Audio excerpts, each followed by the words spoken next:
સાબરકાંઠાના અરવલ્લીના પશુપાલકોને ભાવફેર માટેની જે મનમાં શંકા છે તો પાછળથી ભાવ વધારો મળશે કે નહીં મળે વધઘટની રકમ.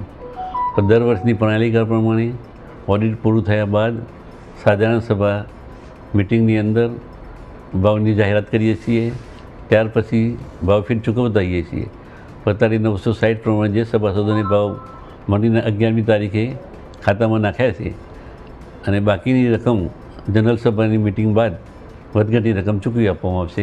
જે પરિપત્ર સંઘે કર્યા છે હવે 960 રૂપિયા તારે ચૂકવીએ છીએ.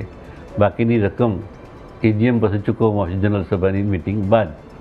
એ મંડળી લેવલના ચેરમેન સેક્રેટરી દરેક સભાસદનું પોતાના નોટિસ બોર્ડ ઉપર લખી એની સ્પષ્ટતા કરી અને બાકીની રકમ આવનાર દિવસોમાં જનરલ સભા પછી ચૂકવી આપવામાં આવશે. ઘટના બની છે એ પશુપાલકોનો આક્રોશ કરતા રાજકીય માણસોનો આક્રોશ વધારે જોવા મળે છે અને એના કારણે આ ઘટના બની છે.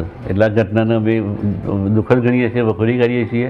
ભવિષ્યમાં આવું થવું ના જોઈએ. જે નિર્દોષ પશુપાલકો છે, જે નિર્દોષ ખેડૂતો એમને નુકસાન કરવાનું જે જાવતરું કર્યું છે એમને કુદરત કદાચ માફ નહીં કરે.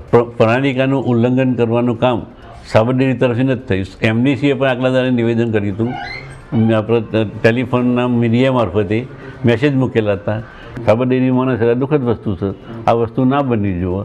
પણ ઘરે જઈને આ જે બન્યું એટલે કઈ રીતે બન્યું એ જે પીએમ રિપોર્ટ આવશે તેને ખ્યાલ આવશે. મારા દરેક સભાસદ ભાઈ બહેનોને વિનંતી છે નમ્ર કે ભાઈ ટેન્કર બાબતમાં કોઈ નુકસાન ના કરતા. સરવાળે નુકસાન આપણું છે અને એ સરવાળે નુકસાન તો આપણે જ વેઠવું પડશે. તો કોઈ પણ પ્રશ્ન હોય તો કાલે આવો, પમદિવસ આવો, 2 દિવસ હું સતત દે દઈએ છું. તમારા પ્રશ્નનું નિરાકરણ કરીશું. કોઈપણ પ્રશ્નની ચર્ચાથી નિકાલ થાય. આ રીતે આંદોલન કરવાથી નિકાલ નહીં થઈ શકે.